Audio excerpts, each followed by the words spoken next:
so that it spawned a car called the CSL, which many still believe is one of the greatest M3s ever. The standard version wasn't too shabby either. The husky growl of the 3.2-litre straight-six engine is still as spine-tingling as ever, and the short, notchy action of the 6-speed gearbox feels more race car than road model.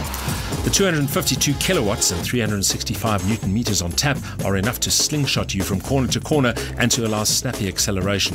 The E46 M3 completes the 0 to 100 dash in 5.2 seconds and is electronically limited to a 250 km/h top speed, although more than 270 km/h would be possible.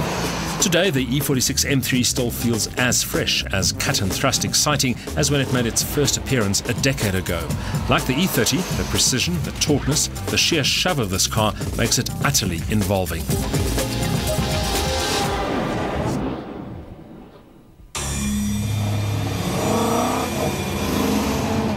The three generations of M3 we've sampled thus far have shown a clear progression in both performance and technology, and so it comes as no surprise that the current E92-based M3 is the quickest and most advanced version of all.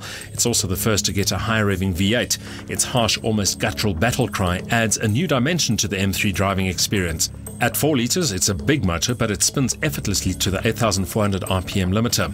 Max power is pegged at 309 kilowatts, accompanied by 400 newton-meters of twist, and there are lots of high-tech tricks. Electronic dampers allow the suspension settings to be adjusted on the fly. A sophisticated M-diff ensures optimum grip when slingshotting out of corners, and then there's the gearbox. The M dual-clutch transmission offers 7 speeds, all selected with precision and speed via shift paddles behind the steering wheel. In this M3, Ascari becomes a lot more challenging. The sheer velocity the car is capable of sharpens every curve, tightens every corner, and I was grateful for the vice-like bite of the big brake discs.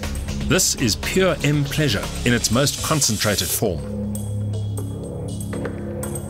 Or is it? Having driven all 4 generations, it surely can't get any better. But it does. BMW has brought along 2 examples of what could become the ultimate road-going M3. It's called the GTS. If you think that the GTS is little more than an M3 with a fancy paint job and special wheels, think again. This is the M3 DNA served up in its rawest, most unrefined and most exhilarating form. It's particularly apt that BMW is celebrating 25 years of the M3 with a very special car. Probably the ultimate M3 of all time. This particular unit has a bigger engine, more power, 330 kilowatt, 440 newton meters, does a top speed of 305 kilometers an hour and a 0 to 100 time of 4.4 seconds. The bad news is they're only building 150 of these. Of those, only 50 will be in right-hand drive, and none of these are coming to South Africa. So for us, that means this is the one and only opportunity to drive the most famous M3 of all. On the track, the race-prioritized design of the GTS is immediately apparent. The steering is meaty, almost too heavy, until you get up to speed. Then it finds just the right balance between heft and crispness, allowing the car to be coaxed from apex to apex with clean precision.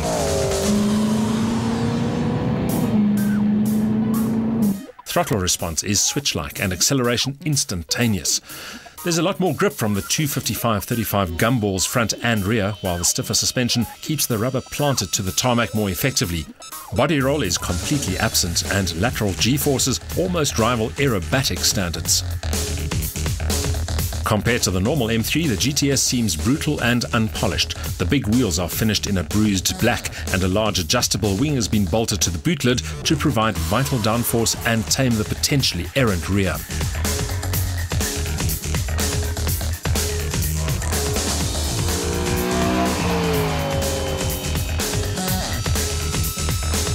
The interior has been stripped bare and framed by the painted tubing of a roll cage. 2 lightweight Recaro bucket seats are bolted to the floor, and the thick-rimmed steering wheel is dressed in grey, grippy Alcantara fabric. The instruments are standard M3, as are the shift paddles of the MDCT gearbox, but the dashboard is trimmed in real carbon fibre. It's all very clean, very functional, and race car-like enough to make you feel like a Webber, a Vettel or a Hamilton. Under that bulging bonnet, the engine is still a V8, but capacity has been up to 4.4 litres, increasing output to 331 kilowatts and 440 newton meters. The MDCT gearbox remains standard, but with enhanced gearshift software. Overall weight has been slashed by 70 kgs, ensuring an impressive power-to-weight ratio. The M3 GTS is the kind of car that encourages you to go faster and faster and feels better and better every time you do. In absolute terms, its limits are set well beyond what the average enthusiast is likely to achieve, but it's also the most rewarding M3 to date.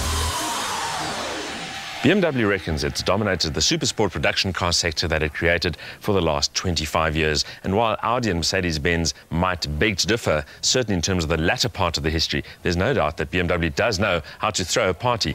It also has put together a collection of M cars that we probably will never ever see again, spanning 4 generations, all sorts of body shapes, at probably one of the finest circuits in the world. The experience has been absolutely wonderful, and all we can say is, here's to another 25 years of M3 cars. With more power and less weight, plus revisions to suspension, brakes and gearbox, there's never been anything closer to a road-legal racing M3 than the GTS. The performance figures and chassis dynamics also make it the most rewarding M3 to date. All the more is the pity then that it won't be sold locally.